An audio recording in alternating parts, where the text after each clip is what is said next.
Bangladesh cricket board মুস্তাফিজকে এভাবে বেঞ্চে বসিয়ে না রেখে আইপিএল খেলতে দিলেই পারত। তাকে চেন্নাইয়ের খুবই প্রয়োজন। চেন্নাইয়ের বাকি ম্যাচগুলো জিততে মুস্তাফিজের কোনো বিকল্প নেই।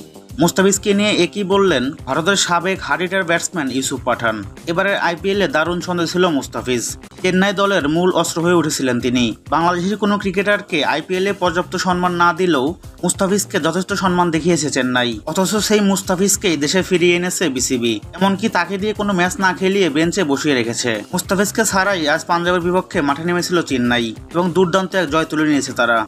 মুস্তাফিজ ইস্যু নিয়ে ইউসুফ পাঠান বলেন, মুস্তাফিজ নিঃসন্দেহে চেন্নাইয়ের সেরা বোলার ছিল। সে থাকলে চেন্নাইয়ের বাকি ম্যাচগুলো জিততে সহজ হতো। যদিও মুস্তাফিজকে ছাড়াই আজকে জয় পেয়েছে চেন্নাই, তবে মুস্তাফিজের অভাবটা কিছুটা হলেও টের পেয়েছে তারা।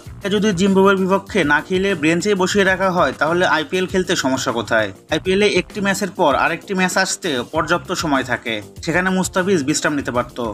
তবে বিসিবি কেন এমনটা করলো সেটা আমার বোধগম্য নয়। আমি আশা করব মুস্তাফিজ যদি জিম্বাবুয়ের বিপক্ষে পরবর্তী ম্যাচগুলো না খেলে তাহলে যেন তাকে আইপিএল খেলতে ছাড়পত্র দেয় বিসিবি। এতে মুস্তাফিজের পাশাপাশি চেন্নাইয়েরও লাভ হবে।